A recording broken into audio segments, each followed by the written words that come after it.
हरे कृष्णा। दोपहर के वक्त की उनके दिल की बातें, ये रहेगा टॉपिक। और क्या हो सकती है वो बातें, ये जानने की कोशिश करेंगे आज के रीडिंग से। 2 डेक है, दोनों में से लेंगे 9 कार्ड्स। तो शुरुआत करेंगे कार्ड शफल करके।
पहला जो कार्ड मिला है वो है 10 of cups, water sign Cancer, Scorpio या फिर पाइसेस।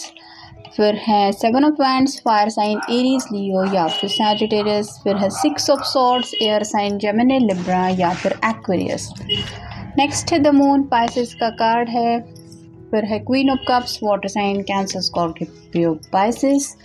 फिर है queen of swords, air sign Gemini, Libra या फिर एक्वेरियस। फिर है S of cups, water sign Cancer, Scorpio, Pisces. फिर है king of coins, earth sign Taurus, Virgo, Capricorn.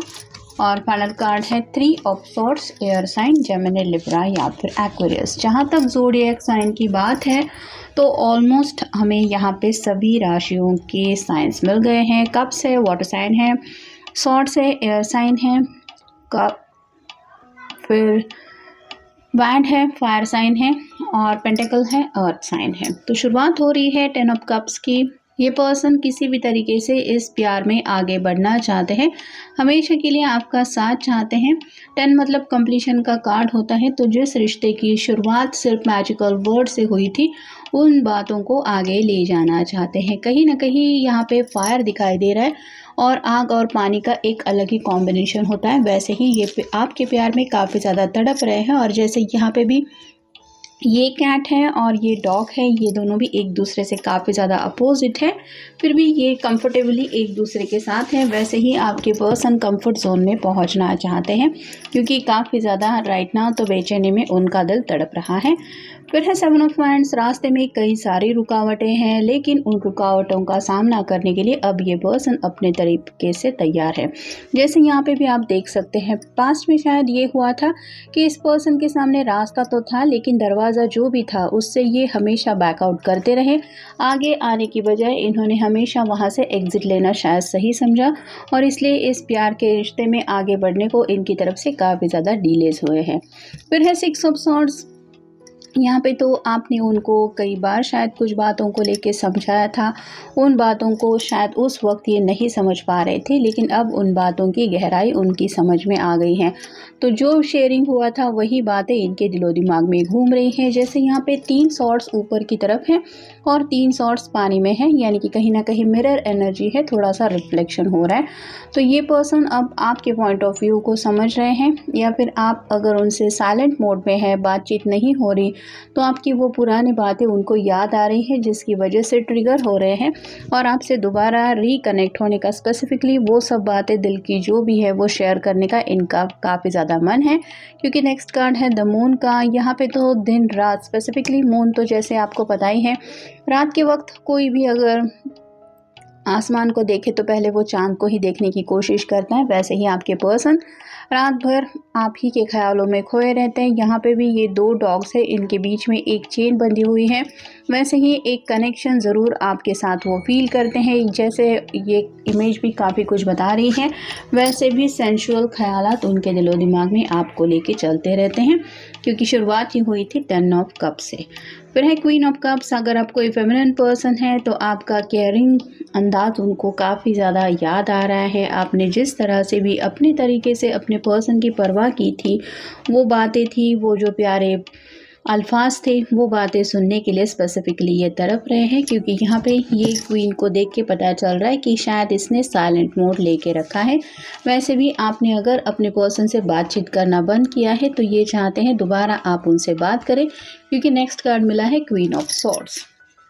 जैसे क्वीन ऑफ सॉर्ड्स के हाथ में सॉर्ड है, वो कम्युनिकेशन कर सकती है, वैसे ही आपके पर्सन आपसे बातचीत करना चाहते हैं। मतलब आप किसी भी वजह से अगर उनसे नाराज़ है तो वो नाराज़गी दूर करना चाहते हैं, क्योंकि नेक्स्ट कार्ड है एस ऑफ कप्स। प्यार में ये पर्सन एक नई शुरुआत करना चाहते हैं। ट्रांसपेरेंट कप है जो बताता है कि ये पर्सन अपने दिल के कुछ ऐसे जज्बात है जो आपके सामने रिवील करना चाहते हैं।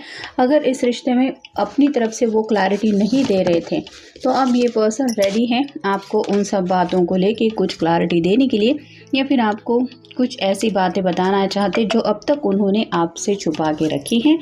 फिर है किंग ऑफ कॉइंस। यहाँ पे 2 क्वीन आई है और 1 किंग है, तो यहाँ हो सकता है ये पर्सन शायद थर्ड पार्टी कनेक्शन में भी थे, क्योंकि 3 ऑफ सॉर्ड्स का कार्ड हमें रिवर्स मिला है। तो मे बी ये पर्सन उस रिश्ते से एग्जिट कर चुके हैं, क्योंकि 2 क्वीन में से अगर इस पर्सन को एक क्वीन को चूज़ करना था और ये किसी वजह से फंसे हुए थे, हो सकता है पैशन बहुत ज़्यादा था, या फिर अट्रैक्शन की वजह से किसी के बातों में आ गए, या फिर ये जैसे कार्ड बता रहा है स्पेसिफिकली रात के वक्त अगर इनके पास फ्री टाइम रहता था तो मे भी किसी से बातें करते करते ये किसी से जुड़ रहे थे, या फिर वो कनेक्शन बन रहा था या बन चुका था। लेकिन जैसे ये कार्ड रिवर्स आया है 3 ऑफ सॉर्ड का, वो बता रहा है कि ये पर्सन उस एनर्जी से निकल रहे हैं। ये आँखों से बहता हुआ आंसू यही बता रहा है कि इस पर्सन को शायद पछतावा हो रहा है अपने किए के ऊपर, और मे बी वही बातें ये आपको बताना चाहते हैं।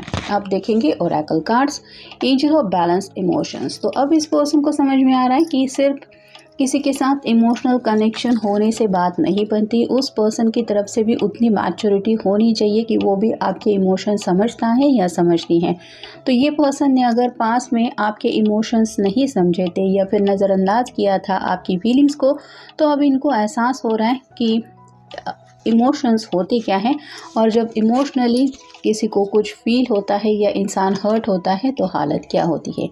Angel of protection. तो अब ये इस रिश्ते को बचाना चाहते हैं, यानी कि अगर ये पर्सन थर्ड पार्टी कनेक्शन में जुड़ चुके थे और शायद कुछ लोगों का बुरी तरीके से ब्रेकअप भी हो चुका है, ऐसा भी हो सकता है, तो ये पर्सन दोबारा एक नई शुरुआत करना चाहते हैं, क्योंकि एस ऑफ कप का कार्ड मिला है जो बताता है न्यू बिगिनिंग को। तो प्यार में ये आगे बढ़ना चाहते हैं, और जैसे कि यहाँ पे 7 ऑफ हैंड्स के कार्ड के बिल्कुल ऊपर ये कार्ड आया है जो बताता है कि अब ये पर्सन जो भी आप दोनों के प्यार के रास्ते में रुकावटें आ रही हैं, उन रुकावटों को रास्ते से हटा के इस प्यार को पूरी तरीके से बचाने की कोशिश ज़रूर करना चाहते हैं, या फिर इस रिश्ते में आगे बढ़ना चाहते हैं। फिर है एंजल ऑफ एनर्जी फाइल्स। तो यहाँ पे बात आ रही है कि इनको बैलेंस एनर्जी चाहिए, साथ ही साथ वो सभी खुशियाँ चाहिए जो भी इनकी ख्वाहिश है। जैसे 10 ऑफ कप के कार्ड में हमने देखा, तो प्यार अगर ऑलरेडी आप इनसे करते हैं, ये इनको एहसास है, तो अब ये अपनी तरफ से आपके सामने अपनी बातें रिवील करना चाहते हैं कि हाँ मुझसे गलती हो गई, मैंने किसी और को चुना था, या फिर ऐसा कनेक्शन बन गया था, लेकिन आज भी मैं तुम्ही से प्यार करता हूँ या करती हूँ। ये सब बातें शायद वो रिवील करना चाहते हैं। फिर है एंजल ऑफ फ्लेक्सिबिलिटी। तो स्टबन होने से तो कभी कोई बात बनती नहीं है। जैसे जिद स्पेसिफिक चीज़ों के लिए ज़िद करना सही है, लेकिन हर चीज़ के लिए अगर आप ज़िद करके बैठोगे तो उसका रिज़ल्ट आपकी मर्ज़ी के मुताबिक ही मिलता है, ऐसा तो नहीं होता। और यहाँ पे भी इनको यही समझ में आ रहा है कि अगर हम दूसरों से उम्मीद करते हैं कि कोई हमारे दिल के जज्बातों को समझ के लिए, तो हमें भी दूसरों के जज्बातों की उतनी परवाह करनी पड़ती है, या फिर उसके भी जज्बातों को ठेस ना लगे, ये ध्यान रखना पड़ता है। तो यहाँ पे अगर जाने अनजाने इनकी तरफ से कुछ ऐसी गलतियाँ हुई हैं तो ये अब आपसे शायद माफ़ी भी मांगना चाहते हैं। फिर है एंजल ऑफ वेलबीइंग। तो कहीं ना कहीं इनकी ज़िंदगी में भी खुशियाँ आ सकती हैं और सब कुछ अभी भी सही हो सकता है, क्योंकि जैसे कहते हैं कि पछतावे के आंसू बहुत मायने रखते हैं और इनको लग रहा है कि अगर ये सच्चे दिल से पछतावा कर रहे हैं तो आपके सामने ये बातें रिवील करेंगे तो शायद आप उनको एक सेकंड चांस ज़रूर देंगे। फिर है एंजल ऑफ कंफर्ट। जितना आपके साथ ये पर्सन कंफर्टेबली कनेक्ट हो पाते हैं वैसा शायद इमोशनल कनेक्शन उनका उस पर्सन के साथ नहीं बन पाया या फिर किसी भी पर्सन के साथ नहीं बन पा रहा है, और शायद इसीलिए यही कंफर्ट जोन ज़िंदगी भर के लिए आपके साथ महसूस कर रहे हैं, जिसमें वो अपनी लाइफ इजीली जी सकते हैं और साथ ही साथ हंसी खुशी आपके साथ ये वक्त कब बीत जाएगा ये उनको भी नहीं पता चलेगा, क्योंकि प्यार तो अब उनके भी दिल में वो आपके लिए महसूस कर रहे हैं। फिर है एंजल ऑफ रिसीविंग। तो यहाँ पे बात आ रही है कि शायद पहले ये पर्सन आपके जज्बातों को या फिर आपकी फीलिंग्स को एक्सेप्ट नहीं कर रहे थे, और जब तक कोई सच्चे दिल से आपके प्यार को स्वीकार नहीं रहा है तब तक आपको कैसे आपका प्यार मिलेगा। मतलब जैसे कोई आपको कोई गिफ्ट देना चाहता है और आप मना कर रहे हो कि मुझे वो नहीं चाहिए, I don't want this gift, तो कोई कैसे आपको वो ऑफ़र कर सकता है। वैसे ही शायद इस पर्सन की हालत हो रही थी। इनकी ज़िंदगी में बेवजह ही ये यहाँ वहाँ घूम रहे थे या फिर ऐसी बातों के पीछे पड़े हुए थे जो बातें सच में मायने नहीं रख रही थी। शायद इस वजह से भी किसी किसी के बीच में बुरी तरीके से ब्रेकअप हुआ है या रिश्ता टूटा हुआ भी हो सकता है। लेकिन अब इनकी समझ में आ रहा है कि ये बातें उनको क्यों नहीं मिली, क्योंकि इन्होंने कभी उन बातों की परवाह की ही नहीं थी। फिर है एंजल ऑफ क्रिएटिविटी। अपनी बात एक अलग अंदाज से आपको समझाना चाहते, जहाँ पे नॉर्मल बातों से थोड़ा हटके ये थोड़ा सा फ्लर्टिशियस वे में आप कह सकते हैं, या फिर जलेबी की तरह बातें गोल गोल घुमा के आपको कुछ समझाने की कोशिश ज़रूर करना चाहते, ताकि आप अगर नाराज़ हैं या फिर आप उनसे खफा है तो ये नाराज़गी दूर हो जाए। और फाइनल कार्ड है एंजल ऑफ मेडिटेशन। मैनिफेस्टेशन भी चल रहा है और मेडिटेशन का ये भी मतलब होता है कि इस पर्सन को सुकून की ज़रूरत है, और जैसे इंसान के पास सब कुछ है, खाने पीने की चीज़ें हैं, लग्जरियस सभी बातें हैं, लेकिन उसका अगर दिल रो रहा है तो उसको किसी भी चीज़ में मन नहीं लगता, और दिल को शांत करने के लिए मेडिटेशन से बेहतर तो कोई रास्ता होता नहीं है। और शायद ये जब भी शांत होने की कोशिश करते हैं, मतलब 1-2 मिनट के लिए भी ये मेडिटेशन करते हैं, तो वो दिल सुकून की तलाश में आप ही की यादों में खो जाता है, जिस वजह से इनका काफ़ी ज़्यादा मन हो रहा है आपसे बातचीत करने का। क्योंकि यहाँ पे हमने देखा कि शायद 2 लोगों के बीच में ये पर्सन किसी ऐसे ऑप्शन को चूज़ कर रहे थे जो शायद इनके लिए सही नहीं था, और अब ये मे भी आपको बताना चाहते हैं कि गलतियाँ हुई हैं, लेकिन क्या आप उनको माफ़ कर पाएंगे या कर पाएंगी, ये फ़ैसला ऑब्वियसली आपका रहेगा, लेकिन आपके सामने बातें ज़रूर रिवील करने का इनका मन है। तो ये था आज का रीडिंग। मिलेंगे नेक्स्ट रीडिंग में।